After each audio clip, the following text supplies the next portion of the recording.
समुद्र की गतियों में, समुद्र की गतियों के कितने रूप हैं? क्या ठीक है, क्या क्या पढ़ाया था? जो है तरंग, समुद्र की गतियों में तरंग है, ज्वार भाटा है, और महासागरी धाराएं हैं, और क्या सुनामी है। तो हमने पढ़ा तरंगे ज्वार भाटा। आज हम पढ़ेंगे, क्या पढ़ेंगे? महासागरी धाराएं। तो सागरी जो जल की महासागरी धाराएं क्या होती हैं?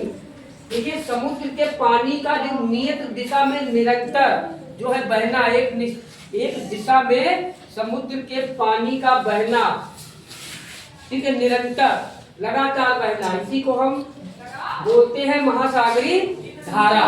क्या बोलते हैं? महासागरी धारा।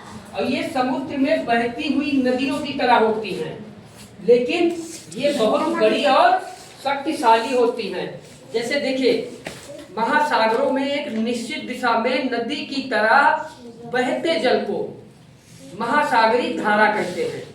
ये धाराएं कम चौड़ी और जो है तेज गति वाली होती हैं, और इनकी जो गति होती है, इन धाराओं की गति 2 से 10 किलोमीटर प्रति घंटे तक हो सकती है।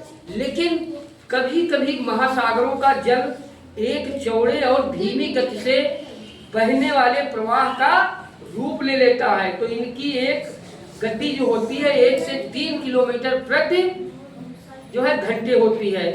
तो अब ये प्रश्न है, ये तो हो गया महासागरी धाराएं, ठीक है, क्या होती हैं? तो एक निश्चित दिशा में नदी की तरह बहते जल को महासागरी धारा कहते हैं। अब ये बनती कैसी है महासागरी धाराएं?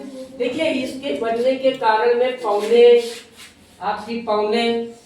पढ़ाया था। कौन कौन सी पौने पढ़ाए थे?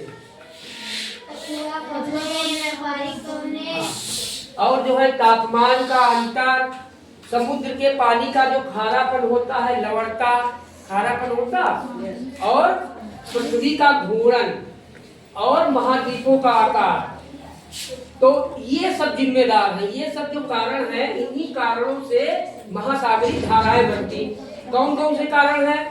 पौने, तापमान का अंतर, कहीं ज्यादा का तापमान तो कम तापमान, और जो है पानी का खारापन, समुद्र का खारापन, और पृथ्वी का और महाद्वीपों का आकार। उस दिन जब महाद्वीप इसमें बनाए गए थे, तो महाद्वीप आपने देखे थे? क्या सारे महाद्वीप एक जैसे हैं? अंतर है आकारों में। कितने महाद्वीप है टोटल? 7। तो समझ गए? तो महासागरी धाराएं कैसे बनती? अब महासागरी धाराएं कितने प्रकार की होती हैं? कितने प्रकार की होती? 2।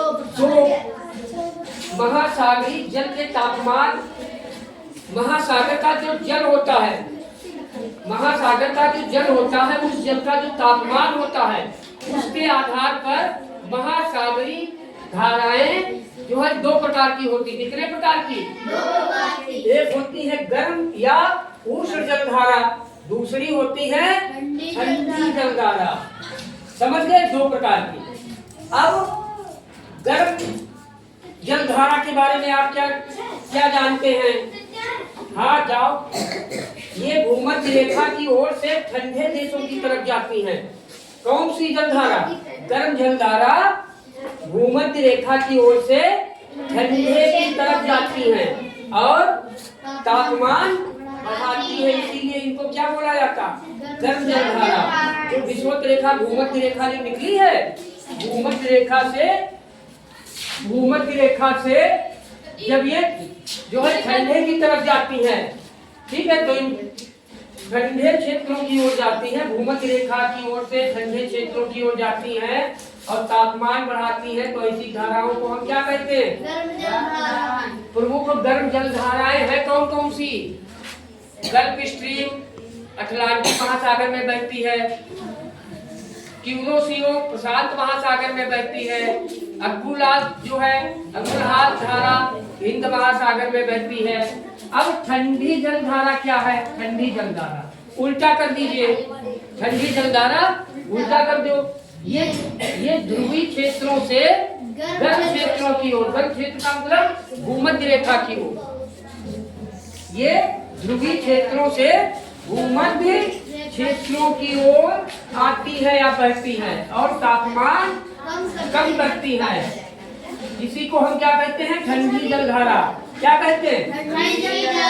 अब ठंडी जलधारा कौन कौन सी है? एक है लेब्राडोर की धारा, अटलांटिक महासागर में बहती है। पेरू धारा प्रशांत महासागर में। वेंगुला धारा अटलांटिक महासागर में। अब ये अपना पेज नंबर 52 देखिए अपनी किताब में। अब इसमें से ये बताओ कि अटलांटिक जो महासागर में बहने वाली 5 धाराओं के नाम बताओ। कौन जो है बताएगा? बताओ, अटलांटिक महासागर में बहने वाली जल धाराओं के नाम। हाँ बताओ। उत्तरी अटलांटिक अपवा। हाँ हाँ। धारा कौन सी? गल्फ लेब्रोड। हाँ रीस धारा। ठीक है। हाँ ठीक है, तो ये हो गई। अच्छा, प्रशांत महासागर से बहने वाली धाराओं के नाम बताओ। अलास्का धारा। हाँ कैलिफोर्निया। हाँ धारा। हाँ ठीक है, तो ये धाराएं देखिए इसमें, ये धाराएं कौन कौन से समुद्र से ठंडी धारा, ठीक है, गर्म जल धारा, ये मैप है, इसको ध्यान से देखिए। ठीक है, उसका जो क्वेश्चन है लिखिए। ठीक है, ठीक।